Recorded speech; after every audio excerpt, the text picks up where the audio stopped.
Ooh, that looks tasty. Welcome, folks, to the Hungry Gamers back with another how to play video. And today we are going to learn how to play Dice Command from Ejected Planet. Now, before we get into it, Dice Command is a semi-abstract worker placement meets strategic combat game, which is playable for 2 to 4 players and plays in just about 20 to 30 minutes. What I'm going to be focusing on today is how to play a 2-player game, though I will point out where there are some differences if you are playing a 4-player game. But for the most part, if you know how to play the 2-player game, you will understand the 4-player game as well. So the first thing that you will do after you set up the game is you will determine if you are playing with 2, 3, or 4 players. If you are playing with 4 players, you will either use the board set up as you see right here, or you will flip them over and set it up like this if you are doing a free-for-all. However, as I said, we will only be talking about the 2-player game for this video. So for a 2-player game, you simply use the one half of the board like so. The next thing is each player will select what color they are playing, and for this video I will use red and blue. Each player then collects all of the dice of their color. In addition to that, they will collect 3 credits, and they'll take all of those and place them into their barracks. Then you will remove half of your dice and place them just outside of your barracks, leaving you with 5 dice and 3 credits in your barracks, and then 5 more dice as part of your reserve. Then you want to make sure that you've separated out all of your credits, your research tokens, and your mines, and then place those off to the side. The next step in the setup is each player will be given 2 facility cards, and then they will each pick one that they will place out and will be used during the game. Now let's talk very quickly about the different types of facility cards that you have.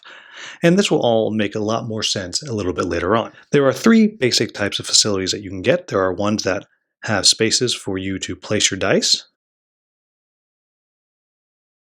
There will be facilities that will give you a bonus that you're able to use if you control the facility at different points during the game. And there will be some that give you an ability or an action you get to take at the beginning of each turn. And I'll explain a little bit later on exactly how you're able to use these abilities. As I said, each player will be dealt 2 and will then select the one that they would like to have out and playable for the game. Once each player has chosen their facility that they would like to use, they place them out face down on the board next to their side, and then once both are down, each player reveals what the facility they've chosen is. And you'll notice the 1 and the 2, that references these 2 spaces here on the map. And by virtue of having a die on one of those spaces, you will gain access to whatever facility is out there on the board. The final thing that each player needs to collect are the 4 different action cards in their color, which is a financing, a research and development, a conscription, and a headquarters. And I will note that these cards are double-sided, but we'll talk a little bit more about that in just a bit. Then the final thing that you'll need to do is you'll need to take your tactical advantage cards, shuffle them up, and then deal out 3 face up next to the game board. Now, when all that's done, you're ready to start the game. The game's going to take place in a series of alternating turns. Each turn involves 6 different phases, and we're going to go through each of these phases one by one, and when that's done, you'll understand how this game is played. The first phase of the game is Resolve Start of Turn Effects. If you recall, I mentioned that many of the facilities have start of turn effects. For example, the bell tower here, at the start of your turn, you can deal a d6 of damage to any unit within 2 spaces of the bell tower. And as a reminder, you would only be able to do that if you happen to control the corresponding location on the map to that facility, in this case, spot 1. The next phase is roll all of your units in your barracks. And now this is going to be changing turn to turn, but you will start the game with 5 units in your barracks. Then the third phase is assign unit, credits, and research. And now let's talk about how that is done. Now, after you've rolled all your dice, you'll be able to assign your dice and your credits to the various command cards that you start with. And I'll also point out that you do also have these various tactical advantage cards, which you will be able to place dice on those as well and gain the ability that is listed on the card. In addition, some of those cards will have this research symbol there, and that means if you choose to activate that card, you will have a choice of either taking a research token or the ability listed on the card. However, let's talk about these main abilities here. So we'll start here with financing. Financing is very simple. You can place your dice on there, and that's going to get you more credits. So for 1 die, you would gain 1 credit. Then for 2 more dice, you would gain a 2nd credit. Then down here, you have your conscription. The way conscription works is for 1 credit, you will be able to take 1 die from your reserve and add it into your barracks. Then for 2 more credits, you will be able to take a 2nd die from your reserve and again put it into your barracks. Moving on, we have research and development. For research and development, you have to place 2 dice, and what that will do is that will get you a single research token. I'm going to tell you what research tokens do in just one moment. And then the final card is your headquarters. And this is where you're going to be putting your troops out onto the map. So at any time, you can place one of your dice into the deploy space. And what that means is you're going to wind up putting them out onto the game mat. And I'm going to tell you how that works in just a moment. Or you can place it on the advance space, and that's going to allow you to move one of your dice that has already been deployed 1 time. And again, I'm going to talk a little bit more about that in just a moment. But before I do that, let's talk about research. Research is used to upgrade your action cards that you have here. For financing, headquarters, and conscription, for 1 research token, you are able to flip the card over.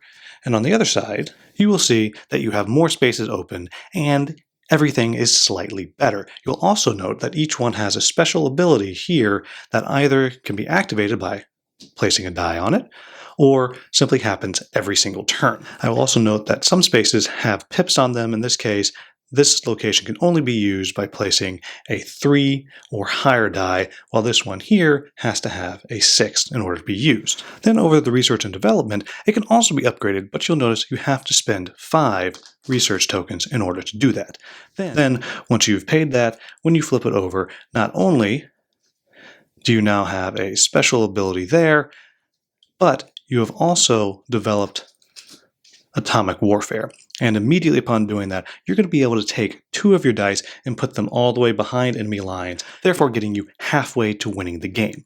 So if you are able to do it again, now at a discount, you will win the game immediately. Now let's talk about how deployment and advancement work. So as I said, the way deployment works is you will have placed a die on top of the deploy action spaces, and perhaps you have also placed a die on the advance action space. And what's going to happen is when you get to the next phase, which is resolve assigned actions in any order, you're going to do just that. You will then take the actions that you have chosen with your dice and your credit. And as a reminder, that may include tactical advantage cards, and it may include facility cards as well. When it comes time to use deploy, you'll simply take the die in whatever number that you rolled and placed on there, and you'll be able to place it out onto the board. Your deployment works in 2 ways. You can either deploy directly here to your front lines, which are these white highlighted spaces, or if you have a unit out on the board somewhere, you can deploy directly behind it. Now, I will say that this only works if you are deploying an infantry unit. If you are deploying an armored unit, you must deploy back here on your front lines. Now, how do you get armored units? That's very simple. When you roll your dice at the beginning, if you wind up with doubles, you can stack them and place them out to be deployed. And this means you have a tank of some sort, and again, you would simply place it out on the board like so. Then we have the advance. As I said, advance allows you to move one of your units a single time. And so I will place a few units out here, and we will look at how that works. Now I can use my single advance die, and then I could move any of these units once. Now let's talk a little bit about the types of units that you can have. If you have a 1, 2, or a 3, that is light infantry, and that means that they can move 2 squares on an advance. You're able to move directly forward or diagonally forward. However, you can never move to the sides or backwards unless some card gives you the ability to do that. A 4, 5, or 6 is a heavy infantry, and they can only move 1 space. Well, I already mentioned stacked dice are armored units, and they also can only move 1 space. There are a few other differences between the different types of units. Light infantry, again 1s, 2s, and 3s, can never harm a armored unit. If they engage in combat with an armored unit, they are simply destroyed. All destroyed units go to your reserve, not into your barracks. Meanwhile, heavy infantry have the ability to harm armored units. Now, this is a good point to go ahead and talk about how combat works. Combat is exceedingly simple. At any time, if one die moves into the space with another die, you have entered combat. And all that's going to happen is you're going to look at the two dice, and you are going to subtract the lower number from the higher number. In this case, 6 minus 4. My 4 would be eliminated, and this 6 would turn into a 2, and is now a light infantry. The same type of thing is going to happen if you wind up having combat between armored units and heavy infantry. Again, reminder, light infantry does not harm armored units. In this case, we would look here and we would see that both of these dice together equals a 10. And so if this unit hits here, the 4 would go away, and then this would reduce to a 6. However, it would not reduce down to a 6 like that.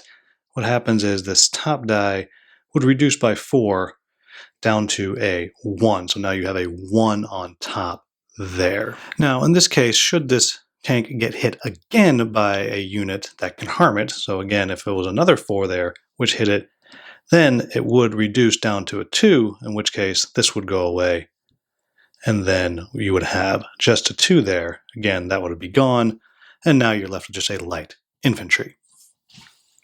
This leads us directly into the next phase of the game, which is advanced deployed units. In this phase, you're able to move all of your units one time that are on the board. So this means if you've used the advance ability on your headquarters card, you'll be able to advance at least one of your units twice. Then the final phase of the game is refresh tactical advantage cards, and that's very simple. So the way the tactical advantage cards rotate through is at the end of each turn, any of the tactical advantage cards that were actually used are then discarded. So for sake of argument, we'll say that both of these got used and they are discarded. Then whichever card is left over would then slide down to the end, and the first 2 cards would then be replaced. Now at the end of the turn, if none of the cards have been used, then the one furthest to the right would be discarded, the others would move down, and then a new one would come out furthest on the left. This is also a good time to explain how mines work. You will occasionally be using tactical advantage cards that will create a minefield. And the way mines will work is you'll be able to take your mines and deploy them around one of your units. And what these are they are now barriers. If any die moves onto a mine, then they immediately take d6 damage. In this case, my 6 would now become a 1. And the final thing that I do need to point out is that at no point are you ever allowed to purposely deploy a second die of the exact same number. And by that I mean the number that is facing up, and that does not matter whether it is on top of another unit or a single unstacked unit that is out there. And what this means is, for the most part, you're never going to have more than 6 dice out on the game board at any given moment. The only exception to this is during combat.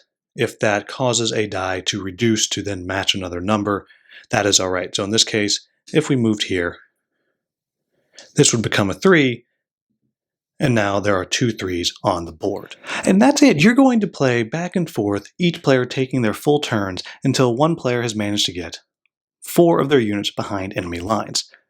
I will just note that when you are playing in the 2 versus 2 team game, there are alliance cards that do give you some different abilities, but I'll leave you to learn how that works when you decide to play a 2 versus 2 game. So that's everything. I hope this has been a helpful video in teaching you how to play Dice Command, and if you're interested in seeing what my thoughts on the game are as a whole, you can check out the preview video, which you'll find a link to down in the description. As always, thank you so very much for watching. Have a wonderful, wonderful day.